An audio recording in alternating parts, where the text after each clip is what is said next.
咁你有冇諗過，亡者的靈魂究竟需要乜嘢，才能得以安息？如果冇一個安穩清靜嘅地方，靈魂又點可能安寧，唔會再受輪迴嘅苦呢？魂魄冇處安放，就如同迷失咗方向。正因為如此，地宮嘅設置才顯得咁重要。佢唔單止係一個地方，更係一個能夠讓亡靈安穩修行嘅福地。但又有人問，咁骨灰龕唔係只係一個普通嘅盒咁簡單啫？其實骨灰龕唔只係存放遺體嘅地方，佢係靈魂修行、功德積累嘅起點。每一個骨灰龕背後，其實都承載住對亡者嘅祝福，對家族未來嘅庇佑。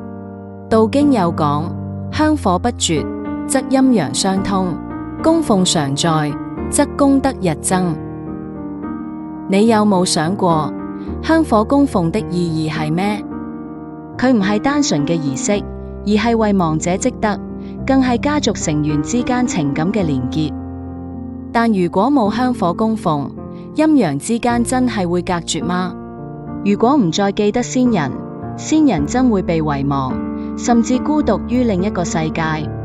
骨灰龕其實就係一條橋，唔只係將亡者安放，更係一個能夠連接生死兩界的橋樑。